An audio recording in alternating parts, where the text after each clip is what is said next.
मेरे दिल की तरह आज शाम भी बहुत उदास थी। मेरे पति आलोक का कनाडा का वीज़ा लगकर आ गया था और मैं ये सोच सोच कर परेशान हो रही थी कि आलोक के बगैर अब मैं कैसे रहूँगी। मैं एक बड़ी जॉइंट फैमिली का हिस्सा थी। मेरे पति आलोक के 3 भाई और एक बहन थी। बहन अभी तक कुंवारी थी, शादी नहीं हुई थी। आलोक के 2 भाई आलोक से बड़े थे, दोनों की शादियां हो चुकी थीं और उनके बच्चे थे। एक देवर था जिसकी एंगेजमेंट हो गई थी लेकिन अभी शादी नहीं हुई थी। घर में हमेशा शोर शराबा रहता। मेरे ससुर एक गवर्नमेंट जॉब करते थे और मेरी सास बहुत ही सख्त औरत थीं। अपनी नाक पर मक्खी भी नहीं बैठने देती थीं। सारी बहुओं पर दिन रात हुक्म चलाना और अपने काम करवाना, बस उनका यही काम था। इधर मेरा ये हाल था कि मैं एक नंबर की डरपोक थी। मेरी शिक्षा भी ज़्यादा नहीं थी, बस 10वीं क्लास तक ही पढ़ाई की थी। लेकिन माता पिता की असमय मौत के कारण मेरी मासी ने मुझे पाला था, इसलिए मेरे अंदर एक डर बैठ गया था। कॉन्फिडेंस की मेरे अंदर बहुत कमी थी। और फिर जब आलोक की माँ ने मेरा रिश्ता मांगा तो मेरी मासी ने फ़ौरन हाँ कर दी, ये देखे बिना कि उनका घर नहीं बल्कि पूरा अस्तबल था, जिसमें फैमिली में लोग जानवरों की तरह रहते थे। 4 कमरे थे, एक में सास ससुर, 2 में दोनों जेठ, एक स्टोर नुमा छोटा सा कमरा और था जिसमें मेरी ननद रहती थी। मेरे और आलोक के लिए तो बाहर हॉल में ही इधर उधर से पर्दा डालकर एक बेड डाल दिया गया था। घर में जब भी खाना पकता तो सब उस पर ऐसे टूट पड़ते थे जैसे लंगड़ बट रहा हो। मुझे तो कभी भरपेट खाना मिलता ही नहीं था, ऊपर से ताने और सुनने पड़ते। कहते कि तेरा पति कौन सी कमाई करता है, और जवाब में मुझसे यह भी नहीं कहा जाता कि तो इसमें मेरा क्या कसूर है। आलोक 2 साल से बेरोजगार थे। बहुत ही मुश्किलों से उनका कनाडा का वीज़ा लगा था। हमारा एक बेटा था। और फिर जब कनाडा का वीज़ा आ गया तो आलोक विदा होते समय मुझे तसल्ली देने लगे कि वहाँ जाकर इतनी मेहनत करूँगा कि तुम्हारे सारे सपने पूरे कर दूँगा। बड़ा सा घर बनाऊँगा, एक गाड़ी लूँगा तुम्हारे लिए और अपने बच्चों के लिए। बड़े से घर में तुम रानी बनकर रहोगी, अपने सारे शौक पूरे करना। इधर ये प्लानिंग कर रहे थे आलोक और उधर सास और ननद छुपकर हमारी बातें सुन रहे थे। आलोक के मुंह से ये बातें सुनकर मेरी सास चीखते हुए बोली थी कि तुझे पालकर इतना बड़ा कर दिया, अब पत्नी के ही सपने पूरे करेगा। माँ और बहन की तुझे कोई परवाह ही नहीं है। मैं तो अपनी सास की दहाड़ सुनकर एक तरफ को हो गई थी और उधर मेरी सास ने आलोक की खूब खबर ली थी। आलोक भी चुपचाप अपनी माँ की बातें सुनते रहे। वो कभी भी अपनी माँ के सामने जबान नहीं खोलते थे। और फिर आलोक चले गए। उनके जाने के बाद तो जैसे मेरी ज़िंदगी में सन्नाटा छा गया था। ये सन्नाटा सिर्फ मेरे दिल में था, बाकी घर का तो वही हाल था। सब अपनी अपनी मस्तियों में मस्त थे। घर में वही अफरा तफरी मची हुई थी। कोई इधर पड़ा हुआ है तो कोई उधर, कहीं झूठे बर्तन पड़े हैं, कहीं कपड़े, कहीं बिस्तर और कहीं इंसान। दिन ऐसे ही गुजरते जा रहे थे और मेरी परेशानियां भी बढ़ती जा रही थीं। और सबसे बड़ी बात तो ये थी कि आलोक की कोई खैर खबर नहीं थी।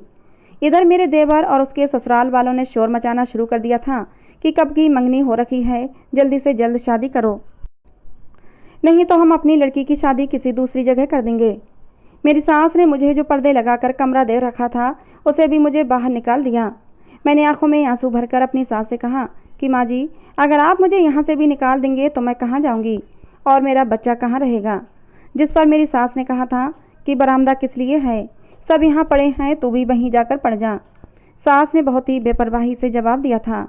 मैं क्या करती, आलोक की भी कोई खैर खबर नहीं थी।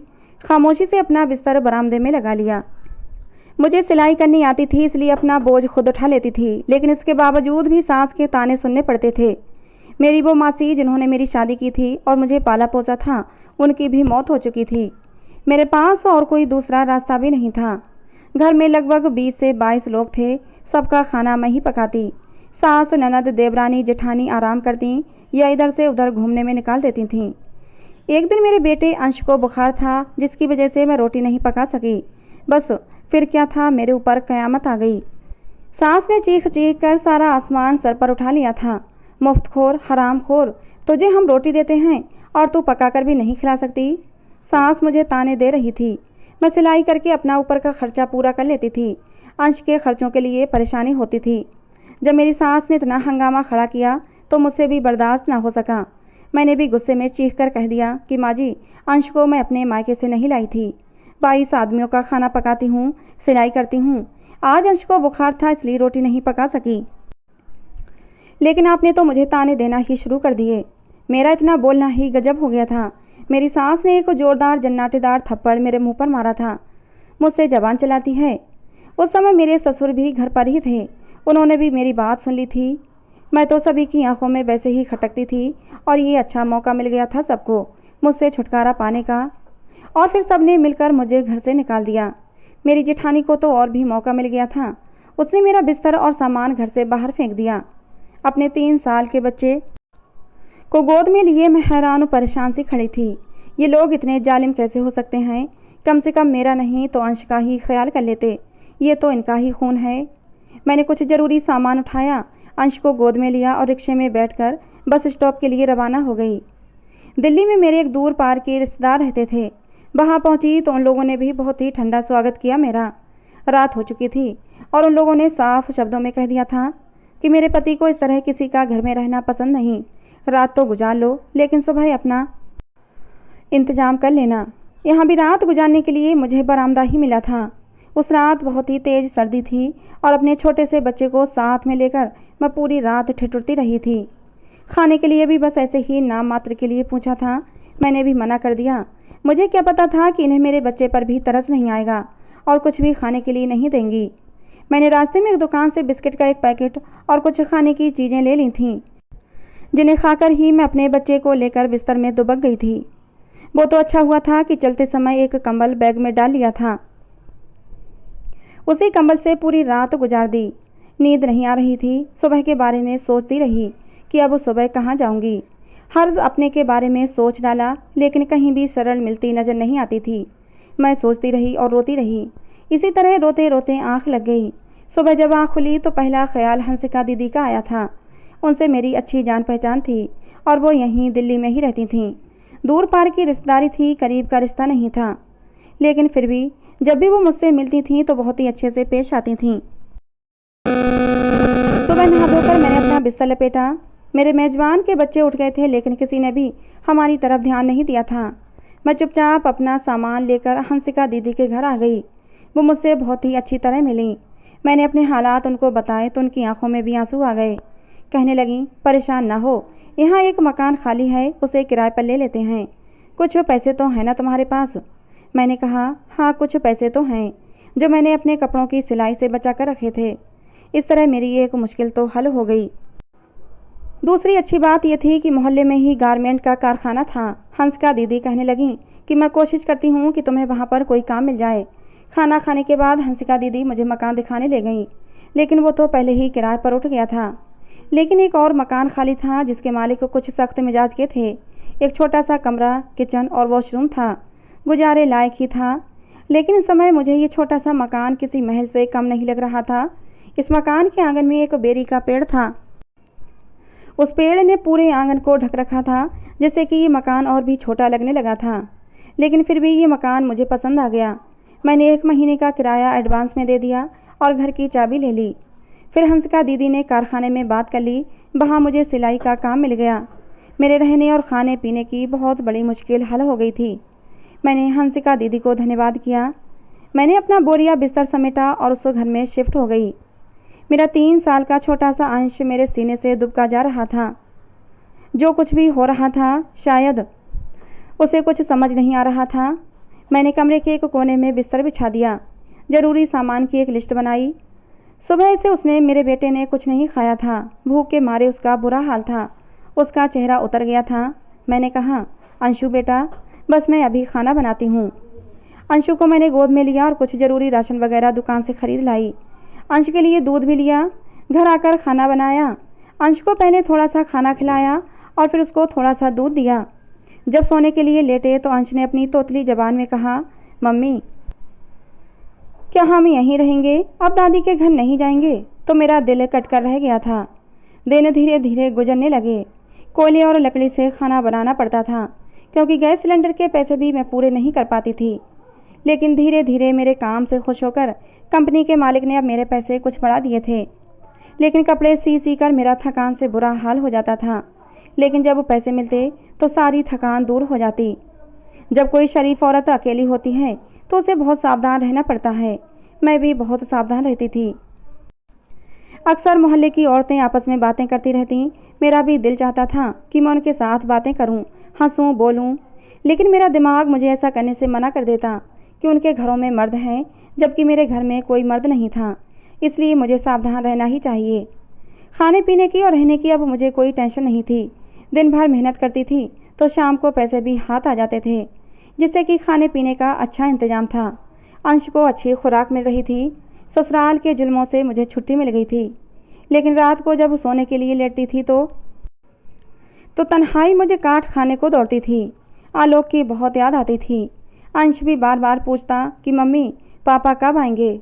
तब मैं अंश को बहलाती कि अंशु बेटा, पापा आपके लिए बहुत सारी अच्छी अच्छी चीज़ें लेने गए हैं, अच्छे अच्छे खिलौने और कपड़े भी लेकर आएंगे। मैं उसे बहलाती रहती। समय गुजरता रहा और अब अंश 5 साल का हो गया। अब तो मैंने एक पास के ही स्कूल में अंश का दाखिला भी करवा दिया था। जिस दिन अंश का स्कूल में दाखिला हुआ था, मैं उस दिन बहुत रोई थी। उस दिन मुझे आलोक की बहुत याद आई थी। आलोक का घर यहाँ से बहुत दूर था। वहाँ जाना न सिर्फ मुश्किल था बल्कि खतरे से खाली नहीं था।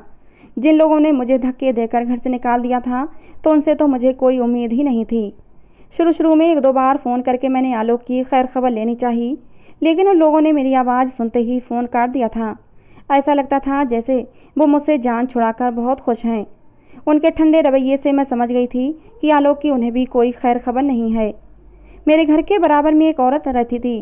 वो बहुत ही अच्छी थी। कभी कभी मेरे घर आ जाती तो घर में रौनक हो जाती, या फिर मैं कभी कभी उसके घर चली जाती तो मेरा दिल बहल जाता। इस तरह थोड़ी जान पहचान हो गई थी। होली दिवाली हम एक दूसरे के घर आने जाने लगे थे। एक दिन दिल नहीं माना तो फिर मैं अपनी ससुराल चली ही गई। सोचा हो सकता है वहाँ जाकर ही आलोक की कोई खबर मिले। लेकिन एक दर्दनाक हादसे के बारे में पता चला कि मेरे छोटे देवर ने दिवाली के अवसर पर घर में ढेर सारे पटाखे जमा कर रखे थे। इस दिवाली वो उन्हें बेचने वाला था। एक चिंगारी के छूटते ही उन पटाखों में और फिर जिसमें मेरे सास ससुर देवर देवरानियाँ जेठ जेठानियाँ उनके बच्चे समेत 10 लोगों की जान चली गई। कुछ बच्चे अपंग हो गए।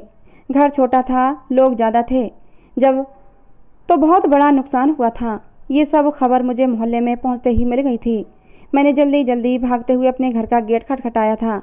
मेरे घर में अब मेरी एक ननद रहती थी और मेरे जेठ के कुछ बच्चे वगैरह रहते थे। लेकिन मेरी ननद ने मुझे देखते ही मेरे मुंह पर ही जोर से दरवाज़ा बंद कर लिया था। उसने मुझे घर के अंदर घुसने भी नहीं दिया। मैं रोती हुई अपने घर वापस आ गई। कई दिन तक इसी तरह इसी हादसे के बारे में सोच सोच कर दहशत होती रही। धीरे धीरे ज़िंदगी अपनी रूटीन पर आ गई थी। लेकिन एक बार फिर भगवान ने मेरे ऊपर मुश्किलें तोड़ दी थीं। धीरे धीरे कारखाने में काम मिलना कम हो गया। काम कम मिलता तो पैसे भी कम मिलने लगे थे। मैं फिर परेशान रहने लगी। एक समय ऐसा भी आ गया कि जब काम बिल्कुल ही ख़त्म हो गया, कारखाना अब बंद हो गया था। मेरे लिए परेशानी ही परेशानी थी। अब तो 2 वक्त की रोटी के भी लाले पड़े थे। इस हालत में मैं अंश के स्कूल की फ़ीस कैसे देती। अक्सर मेरी पड़ोसन कहती थी कि जिस मकान में मैं रहती हूँ इस पर भूत का साया है। उस औरत के मुताबिक इस मकान में वो किसी को खुश नहीं देख सकता। मेरे दिमाग में भी ये ख्याल आने लगा, कहीं इस घर में रहने वाली उस आत्मा के कारण ही मेरे ऊपर ये परेशानियाँ तो नहीं आई। एक दिन मैंने सामने वाली आंटी से बातों ही बातों में पूछा, आंटी क्या यहाँ सच में कोई आत्मा रहती है? तो वो मुस्कुराकर खामोश हो गईं। फिर थोड़ी देर बाद उन्होंने बताया, यहाँ एक डाकू को मारा गया था। जब हमारी लाइन के मकान बन रहे थे तो यहाँ एक पुलिस केस हुआ था जिसमें एक डाकू मारा गया था। कहते हैं जिस घर में तुम अभी रह रही हो ये घर उस समय नया नया बन रहा था। वो डाकू इसी घर में आकर छुपा था और इसी घर में वो मारा गया था। लोग कहते हैं कि इस घर में उसकी आत्मा भटकती फिरती है। उस औरत की बात सुनकर मैं अंदर तक कांप गई थी। एक तो रोजी रोटी की मुश्किल, ऊपर से अब ये आत्मा वाली बात सुनकर मेरा दिल कांप गया था। मैं इसी बातों पर ज़्यादा विश्वास तो नहीं करती थी, लेकिन फिर भी आंटी ने मुझे जिस तरह ये कहानी बताई थी मुझे रातों को अब डर लगने लगा था। ऐसे ही डरते डरते मैंने कई दिन गुजार दिए थे। धीरे धीरे मेरे पास अब एक पैसा भी नहीं बचा था। एक दिन सुबह आटे के डिब्बे को झाड़कर एक मुट्ठी आटा निकल आया। दालों के डिब्बे देखे तो एक बड़ा सा चम्मच दाल निकली। मैंने आटे की एक छोटी सी रोटी पकाई और पतली सी दाल बनाई और वो मैंने अंश को खिला दी। लेकिन अब वो खुद भूखी ही रह गई। कुछ देर बाद मैंने उसे सुला दिया। दोपहर का समय था, अंशु सो रहा था और मैं परेशानी में घिरी थी कि अब वो आगे क्या करूं। मैं दिल ही दिल में भगवान से प्रार्थना कर रही थी कि हे भगवान, तुझे मेरे छोटे से बच्चे की भूख दिखाई नहीं देती, मेरी कुछ तो परेशानी दूर कर। जब मुझे घर से निकाला गया था तो तूने ही रात गुजारने के लिए जगह दी थी। तूने ही मेरा रहने का ठिकाना किया था, मेरे खाने पीने का इंतजाम किया था। मेरे दिन बहुत ही सुकून से गुजर रहे थे, लेकिन अब मुझ पर फिर से बुरा समय आ गया है। मेरे भगवान, अब फिर से तू ही मेरी सहायता कर। रो रो कर मेरी आंखें सूज गई थीं। जब आंसू सूख गए, गला दुख गया, तो मैं अब चुप हो गई। मैंने अंश की तरफ देखा। अंश अभी भी बेखबर सो रहा था। मैं बाहर आंगन में आ गई। पिछले 2 दिन से मैंने कुछ नहीं खाया था। भूख की वजह से मेरे पेट में आग लगी हुई थी। किससे मांगूं? कोई भी मेरा अपना नहीं था। सामने वाली आंटी से भी 200 रुपये ले चुकी थी। मोहल्ले में जितने भी जान पहचान से थे, सबसे उधार ले चुकी थी। दूध वाले ने भी उधार देने से मना कर दिया था। सूरत हाल बहुत ही डरावनी हो गई थी। मैंने आंगन में धनिया, पुदीना, लहसुन और प्याज लगाया हुआ था। एक कोने में कुछ आलू भी लगाए हुए थे। मैं यूं ही लकड़ी से मिट्टी खोदने लगी। शायद एक आध आलू निकल ही आए। कुछ समय पहले ही मैं सारे आलू निकाल चुकी थी। मैं ऐसे ही गीली मिट्टी को खोदने लगी कि तभी मुझे लकड़ी के नीचे कोई सख्त चीज़ महसूस हुई। मैंने और भी तेज़ी से खोदना शुरू किया तो मुझे किसी चीज़ के होने का एहसास हुआ। मेरा शक अब विश्वास में बदल गया था। ज़रूर मिट्टी के नीचे कुछ है। मैं जल्दी से भागकर किचन से चिमटा ले आई। रात से भूखी होने के बावजूद पता नहीं इस समय मेरे अंदर इतनी ताकत कैसे आ गई थी। मैं जल्दी जल्दी मिट्टी को चिमटे से खोद रही थी। जल्दी जल्दी हाथों से मिट्टी हटाई तो मिट्टी के नीचे एक बक्सा नजर आया। बक्सा लगभग 4x4 साइज का था, जिसे निकालना मेरे बस की बात नहीं थी। चारपाई पर चादर सूखने को रखी हुई थी। जल्दी से चादर हटाई और चारपाई घसीट कर उस जगह पर रखी कि कहीं कोई पड़ोस से ना आ जाए और उस गड्ढे को देख न ले।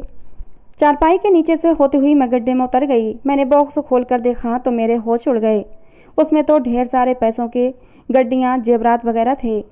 मैं जल्दी से गड्ढे से बाहर निकली और कमरे से कपड़े का थैला ले आई और सो बॉक्स की तमाम चीज़ें उसमें भरकर कमरे में पहुंचा दी। फिर मिट्टी बराबर करके मैंने उसके ऊपर दोबारा अच्छे से मिट्टी जमा दी। इस पूरे काम में लगभग 1-2 घंटा लग गया था। दिन के 3 बज रहे थे। मेरी सांस फूल गई थी और चेहरा लाल हो गया था। मेरे अंदर से आवाज़ आई थी कि अब मेरी सारी मुश्किलें ख़त्म हो जाएंगी। सोचने लगी, अब सबसे पहले क्या करूं? क्या लोगों का कर्जा वापस करूं जिससे कि कोई दरवाजे पर ना आए? तभी दूध वाले ने गेट खटखटाया। कहने लगा, उधार के पैसे दे दो। मैं 1000 रुपये लेकर और दूध का बर्तन लेकर गेट पर पहुंची। बर्तन देखते ही दूध वाले ने कहा कि पहले पुराना चुकता करो, उसके बाद दूध दूंगा।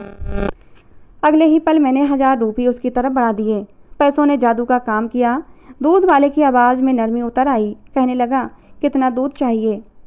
आज के लिए दूध लेकर मैंने उसका सारा उधार चुकता कर दिया और उसे अब और दूध देने के लिए मना कर दिया, क्योंकि पैसे न होने पर उसने मेरे साथ जिस तरह का रवैया रखा था, मुझे उस दूध वाले से चिढ़ हो गई थी। उसके बाद घर के सामने वालों का कर्जा उतारा। शाम को मकान मालकिन मेरे घर आई। उसकी आंखें चढ़ी हुई थीं। मैंने कहा, नमस्ते आंटी, लेकिन उसने मेरे नमस्ते का कोई रिप्लाई नहीं दिया। गुस्से से बोली, मेरा 2 महीने का किराया हो गया है, कब दोगी? हालांकि आंटी से मेरी अच्छी हाय हेलो थी। मैंने अब तक उनका सारा किराया टाइम पर दे दिया था, लेकिन इस समय उनके चेहरे पर गुस्सा था। मैंने कहा, जी आंटी, आपका किराया 2 महीने का हो गया है। मेरी बात सुनते ही गुस्से से कहने लगी, ये तो मुझे भी पता है कि 2 महीने का किराया हो गया है, लेकिन कब देगी? अगर पैसे नहीं दिए तो मैं तेरे घर का ज़रूरी सामान रखकर तुझे घर से बाहर कर दूंगी। मैं तुझे फ्री में नहीं रख सकती।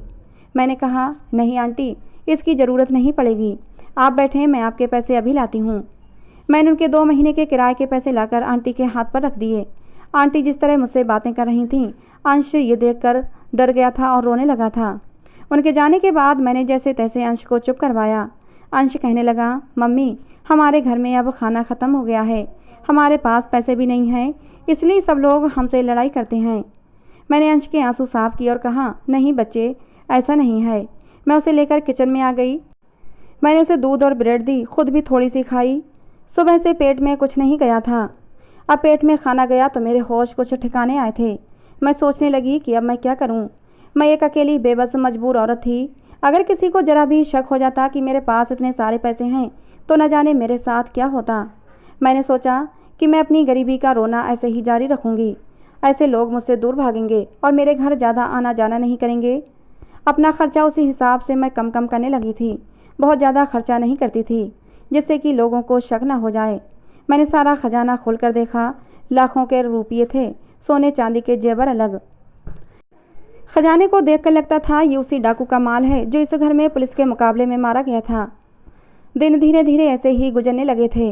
मैंने मोहल्ले में जान पहचान वालों से कह रखा था कि कनाडा में मेरे पति की अब नौकरी लग गई है और वो मुझे पैसे भेजने लगे हैं जिससे कि उन लोगों को मुझ पर शक न हो। लेकिन फिर भी रात को मुझे डर लगा रहता कि कहीं घर में चोरी न हो जाए। मैं बार बार खजाने को देखती, पूरी रात ऐसे ही निकल जाती। दिन ऐसे ही गुजरने लगे। अंश को स्कूल छोड़कर घर के कामों में लग जाती। सफाई करना, खाना बनाना, अंश को स्कूल से लेकर आना, इसी तरह पूरा दिन बीत जाता था। एक दिन घर के दरवाजे पर दस्तक हुई। दरवाज़ा खोला तो मोहल्ले के कोने वाले घर से एक औरत थी जो एक दिन अपनी बहन के साथ मुझसे अपना कर्जा लेने आई थी। उस दिन मुझसे कितना लड़ी थी। मैंने उसे वहीं आंगन में बिठा दिया। आज तो बहुत ही खुश होकर बात कर रही थी। कहने लगी, और सुनाओ, क्या हालचाल है? आजकल तुम्हारा खर्चा कैसा चल रहा है? उसने अपनी आंखें घुमा घुमा कर पूछा। मैंने कहा, अच्छा चल रहा है। कहने लगी, आजकल अगर कहीं काम पर नहीं जाती हो तो फिर पैसे कहाँ से आते हैं? मैंने छोटा सा जवाब दिया कि मेरे पति की नौकरी लग गई है, वही पैसे भेज देते हैं। कहने लगी, अगर पैसे की तंगी हो तो मुझे बता दो, मैं तुम्हारा एक बहुत ही अच्छी जगह काम लगवा दूंगी। कोठियों पर काम करना है और तुम तो बहुत ही खूबसूरत हो, जल्दी ही काम मिल जाएगा। मैंने हैरान होकर पूछा, काम से और खूबसूरती से क्या लेना देना? कहने लगी कि एक कोठी है, उसके मालिक को एक खूबसूरत लड़की चाहिए काम करने के लिए। तुम तो समझ रही हो ना मेरी बात। देखो, इतनी गरीबी में ज़िंदगी बसर कर रही हो, तुम्हारे पति को भी तुम्हारी परवाह नहीं, तुम्हारी ज़िंदगी पर तुम्हारा भी हक है। उसे ऐशो आराम से गुजारो, अपनी सुंदरता का फ़ायदा उठाओ। उस औरत की बात सुनकर मेरा खून खौल गया। जी चाहा कि उसे एक थप्पड़ लगा दूं, लेकिन मेरी अकल ने ऐसा करने से रोक दिया। मैंने गुस्से से कहा, अभी इसी वक्त मेरे घर से निकल जाओ, दोबारा कभी मेरे घर की तरफ मत आना। उस औरत के जाने के बाद मैं फूट फूट कर रोने लगी थी। मेरा कोई सहारा नहीं था। आलोक की बहुत ज़्यादा याद आ रही थी। मैं चुपचाप अंश को लेकर कमरे में बंद हो गई। रात का समय था। मैं अंश को सीने से लगाए सोने की कोशिश करने लगी। आंखों से आंसू अब भी जारी थे। रात के 12 बजे के समय था कि मेरे दरवाजे पर खटखट ने मेरा दिल काँप उठा था। पता नहीं रात के इस समय कौन था। मैं डरते डरते बाहर निकली, मेन गेट पर आई और बोली, कौन है? कोई आवाज़ नहीं आई, लेकिन दरवाजे पर फिर से दस्तक हुई। मेरा दिल अब डर के मारे कांपने लगा। मेरे दोबारा पूछने पर एक मर्द की आवाज़ आई। वो मेरे मकान मालिक थे। कहने लगे, बेटा, तुम्हारी आंटी की तबीयत बहुत ख़राब है, चलकर एक बार उन्हें देख लो। मेरा मकान मालिक कोई 55 साल का बूढ़ा आदमी था। मैं सोचने लगी, अगर आंटी बीमार हैं तो मुझे उन्हें चलकर देखना चाहिए, क्योंकि मोहल्ले में मेरे अलावा तो कोई उन्हें देखने जाने वाला नहीं था, क्योंकि वो थोड़े सख्त टाइप के थे। कोई भी उनके घर जाना पसंद नहीं करता था। और फिर यही मेरी सबसे बड़ी गलती हुई थी कि मैंने उस बूढ़े मकान मालिक पर विश्वास करके गेट खोल दिया। मेरा गेट खोलना था कि उस बूढ़े ने मेरा मुंह दबाकर मुझे घर के अंदर खींच लिया और घर का दरवाज़ा बंद कर दिया। उसने मुझे अपनी बाहों में भर लिया। मैं झटपटाने लगी, लेकिन वो मुझे छोड़ नहीं रहा था। कहने लगा, तुम मुझे खुश कर दो, मैं भी तुम्हारी ज़िंदगी में खुशियाँ भर दूँगा। ऐसे कब तक तरस तरस कर ज़िंदगी गुजारोगी? उसने मेरा मुंह दबा रखा था। मेरी आवाज़ बाहर तक नहीं जा रही थी। उसे छूटने की कोशिश में उस बूढ़े के हाथ से एक बार मैं छूटकर नीचे गिरी। मेरे हाथ में एक मोटा डंडा आ गया जो मैंने उसके सर पर दे मारा। वो दर्द से बिलबिलाता हुआ ज़मीन पर गिर पड़ा। मैं जल्दी से भागती हुई अंदर कमरे में गई। जल्दी से अंश को उठाया, खजाने का थैला पकड़ा और भागती हुई कमरे के पीछे दरवाजे से निकल गई। मुझे अपने पीछे उस बूढ़े के भागने की आवाज़ें आ रही थीं, लेकिन मैं बेतहाशा भागती चली जा रही थी। मुझे कुछ होश नहीं था कि मैं कहाँ भागी जा रही हूँ। अब मैं बड़ी सी चौड़ी सड़क पर आ गई थी।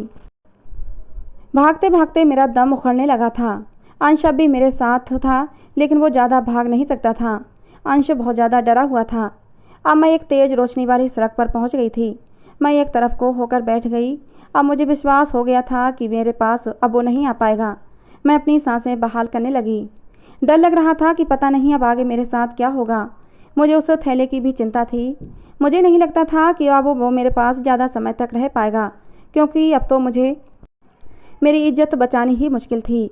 अभी मैं बैठी घुटनों में सर दिए रो रही थी कि तभी पीछे से किसी ने कंधे पर मेरे हाथ रखा था।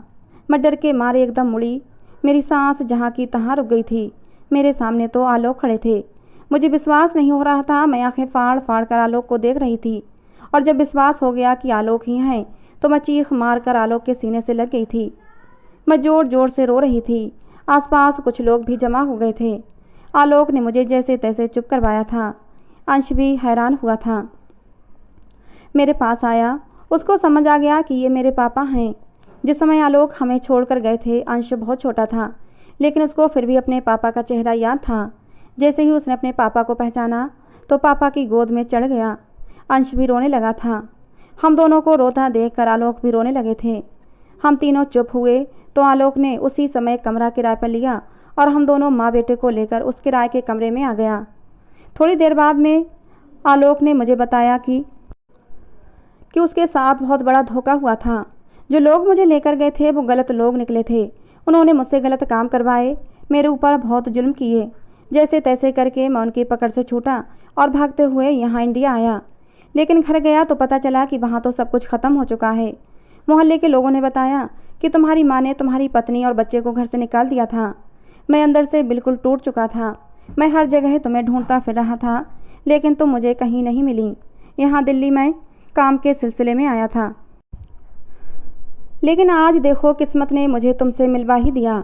तुम मुझे अचानक मिल गई। आज मैं अपने भगवान का धन्यवाद करता हूँ कि उसने मुझे तुमसे मिला दिया। मैं भी आलोक के घुटने पर सर रखे हुए थी। फिर मैंने उसको अपनी सारी कहानी बताई कि कैसे मुसीबत में मैंने अपने ये दिन काटे हैं। मैंने खजाने वाली बात भी आलोक को बताई। आलोक को तो विश्वास ही नहीं हो रहा था। सुबह हुई तो सबसे पहले आलोक ने जो काम किया वो ये था कि उसने एक घर तलाश किया और एक अच्छा सा घर लिया और फिर आलोक ने बचे हुए पैसों से बिजनेस स्टार्ट किया। भगवान की कृपा ऐसी हुई कि पैसे की बारिश होने लगी। आलोक ने एक अस्पताल बनवाया जिसमें गरीबों का मुफ्त में इलाज किया जाता था। आज मैं बहुत खुश हूँ। मेरा पति आलोक अब मेरे पास था। मेरा बच्चा एक अच्छे स्कूल में पढ़ रहा था। मुझे अब किसी भी चीज़ की कमी नहीं थी। अपने भगवान का जितना धन्यवाद करती हूँ उतना कम है। तो दोस्तों, आज की हमारी ये कहानी आपको कैसी लगी कमेंट बॉक्स में ज़रूर बताना। पसंद आई हो तो प्लीज़ लाइक करना। ऐसी और कहानियों के लिए हमारे चैनल को सब्सक्राइब करना। कहानी को अंत तक सुनने के लिए आप लोगों का बहुत बहुत धन्यवाद दोस्तों। मिलते हैं अगली किसी नई कहानी में।